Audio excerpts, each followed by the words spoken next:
और हम ईश्वर भक्ति करके मोक्ष मुक्ति को प्राप्त करें। जितने भी प्राणी हैं सभी चाहते। अब अभी आप लोग सुन रहे थे मनुष्य का आयु 100 वर्ष है, हाथी का आयु 100 वर्ष, कछुआ का आयु 200 वर्ष और सर्प की आयु हजारों वर्ष भी बताया गया है। अब आप कहेंगे कि हमको ये अधिक आयु वाले शरीर चाहिए, तो वो भी शरीर आपको मिलेगा। वो शरीर कैसे मिलेगा? जब आप भजन नहीं करेंगे तो आपको 10,000 वर्ष वाला शरीर मिलेगा। अब आपको आपके मन में होगा कि 10,000 वर्ष तक वाला शरीर मिलेगा। मानव का शरीर में तो 100 ही वर्ष रहना होगा और इस बीच में कब टपक जाएंगे, कब ऊपर चले जाएंगे, इसका कोई गारंटी नहीं है।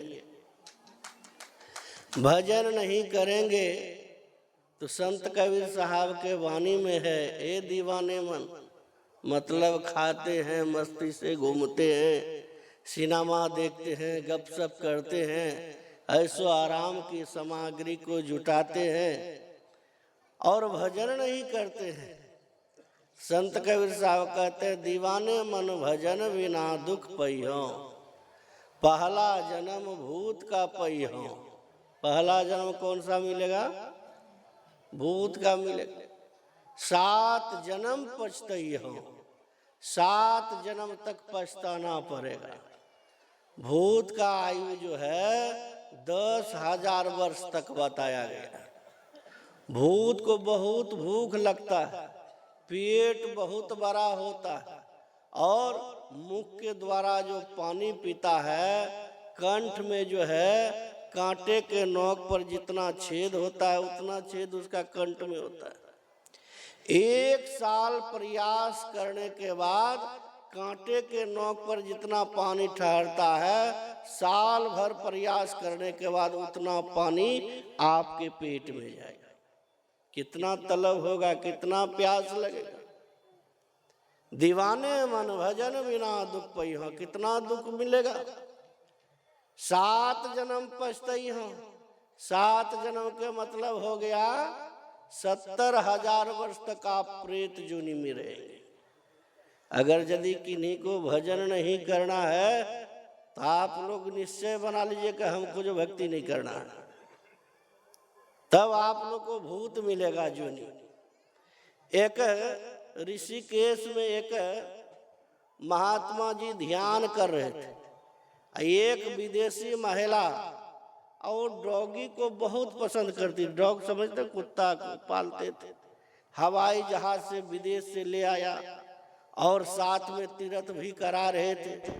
तो महात्मा जी को देख रहे हैं, ध्यान कर रहे हैं। तो महात्मा जी से पूछते हैं, महात्मा जी आप क्या करते? कहा पूजा पाठ ईश्वर भक्ति करते। कहा महाराज जी इससे क्या फायदा है? कहा फायदा यही है कि जो थोड़ा बहुत भक्ति करते हैं अगले जीवन में फिर उसको मनुष्य का शरीर मिलेगा। कबीर साहब के वाणी में है, भक्ति बीज बिनसै नहीं, ज्यों जुग जाए अनंत, ऊंच नीच घर जन्म ले, तो संत के संत, फिर हमको मानव का शरीर मिलेगा, फिर भक्ति करेंगे। और वह संस्कार जब तक मोक्ष मुक्ति नहीं दिला देता है तब तक यह संस्कार भक्ति का बीज छोड़ता नहीं है, मोक्ष मुक्ति दिला के ही छोड़ता। कहा महाराज ऐसी बात है? कहा मानव के शरीर में इतना सुख सुविधा है, भजन करो। तो कहा महाराज हम तो अगले जीवन में अगर यदि हमको भगवान के कुछ मांगने के लिए, तो मैं तो यही मांगूंगी कि अगले जीवन में मैं कुत्ता बनूं या कुत्ती बनूं। महात्मा जी को आश्चर्य लग गया, कुत्ता कुत्ती काहे बनना चाहती है? कहा महाराज हम लोग जो है दिन भर कमाते हैं, एसी में देखिए फ्री में कुत्ता घूरता है, हवाई जहाज, इसको कोई कमाना नहीं पड़ता है, सरकार को टैक्स भरना नहीं पड़ता, सब तो कमाते हैं, हम ऐशो आराम करते हैं, तो अगले जीवन में मैं कुत्ती बनूंगी तो ऐशो आराम कमाना नहीं पड़ेगा।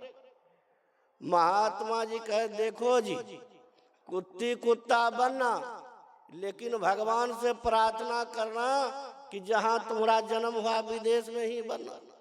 भारत में किन शायद जन्म ले लिए, भारत में भी बिहार राज्य में किसी गांव में जन्म ले लिए, तो इतना कुत्ता को पिटाई होता है, कमर तोड़ देता है। बोलो कुत्ता बनना चाहे कि कुत्ती बनना? कहा महाराज कमर तोड़ देता है, ऐसा बात? कहा देख लो, और उधर से एक कुत्ता का संजोग में कमर टूटा हुआ था, देख लिया। कहा महाराज अब हम जो है कुत्ता कुत्ती नहीं बनना चाहेंगे, कैंसिल कर देते हैं, मानो उसके हाथ में। तब कहा कि महाराज हमको अब युक्ति बताइए भक्ति करने। यह मानव का शरीर मिला है भजन करने के लिए, ऐशो आराम के लिए नहीं मिला। परमात्मा छीन लेंगे, आपको मानव का शरीर दिया है परमात्मा का भजन करने। बहुत सारे मंत्र हैं, 7 करोड़ महामंत्र बताया गया है। 7 करोड़ महामंत्र में सब श्रेष्ठ मंत्र वह मंत्र गुरु मंत्र। गुरु महाराज जी पदावली में लिखते हैं, अति पावन गुरु मंत्र मन ही मन जाप जप, उपकारी गुरु रूप को मानस ध्यान तप, देवी देव समस्त पुराण ब्रह्म परम प्रभु, गुरु में करे निवास कहते हैं सब। एक नाम का जप करें, नाम संबंधी रूप का ध्यान करें, सुन ध्यान करें, और अंत में नादान संधान क्रिया द्वारा उस परम प्रभु परमात्मा को प्राप्त करें। मैं अपने वाणी में यही विराम देता हूँ। और आज जो है बहुत बड़े बड़े महात्मा लोग पधारे हैं, उनके मुखारविंद से सुनेंगे। स्वामी रविशंकर जी महाराज से सुनेंगे, डॉक्टर गुरुप्रसाद बाबा से सुनेंगे। सब वक्ता को अधिक से अधिक बोले। बोलिए प्रेम से श्री सद्गुरु।